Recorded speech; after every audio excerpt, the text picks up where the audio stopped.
Matapos ang sunod-sunod na lindol sa Visayas at Mindanao, pinaghahandaan na rin ang mga taga Metro Manila sa posibleng pagtama ng The Big One. May unang balita si Jonathan Andal.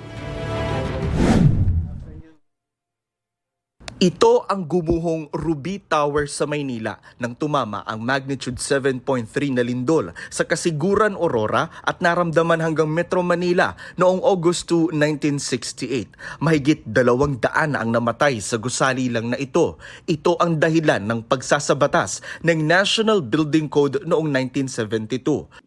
Ngayon, may nakatayo ng gusali rito na pinangalan ng Ruby Tower Hall sa kanto ng Doroteo Jose at Alonzo sa Santa Cruz, Maynila. Malapit dito nakatira si Apyong Saludes na isa sa mga natabunan noon at nakaligtas sa Ruby Tower. Nilabas ko lang yung kamay ko, mayroong tao dun sa ibabaw. Tapos sabi, uy, hindi tao dito.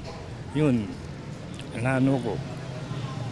Nahalukat yung mga kable, yung mga bakal. Yun, doon ako nakalabas. Aminado siya na ngayong sunod-sunod ang mga malalakas na lindol sa Visayas at Mindanao na nunumbalik sa kanya ang takot, lalo pa sa kanilang bahay na yari sa kahoy at katabi ng mga gusaling pwede silang bagsakan. Delikado rin yun, kung malakas, pagkakabali-bali yung mga kahoy.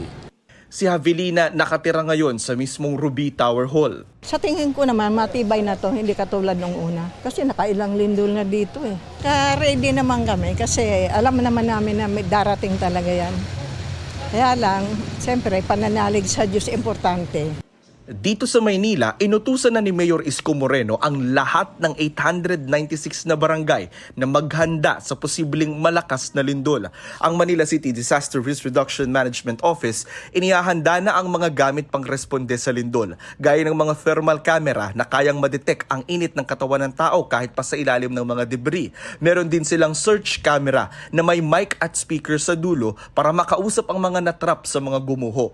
Nagpunta sa Cebu si Metro Manila Council President San Juan Mayor Francis Zamora.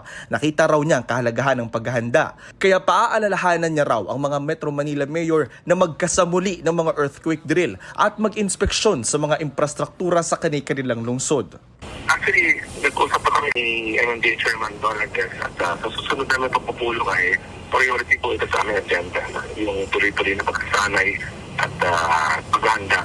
Lalo na't nakita nga natin na nagkakasunod-sunod ng mga paglindol sa iba't ibang bahagi nating bansa. Sakaling tumama ang The Big One, hahatiin ang Metro Manila sa 6 na sektor para sa mas mabilis na responde at paglikas. North 1 ang Caloocan, Malabon, Navotas, Valenzuela. North 2 ang Quezon City. East Sector ang Pasig, Marikina. West Sector naman ang Maynila, Mandaluyong, San Juan. South Sector 1 ang Las Piñas, Muntinlupa, Parañaque, Pasay. At South Sector 2 ang Makati, Taguig, Pateros. Huling gumalaw ang West Valley Fault noong 1658, 367 years na ang nakararaan. Itong unang balita, Jonathan Andal para sa GMA Integrated News. Igan, mauna ka sa mga balita, mag-subscribe na sa GMA Integrated News sa YouTube para sa iba't ibang ulat sa ating bansa.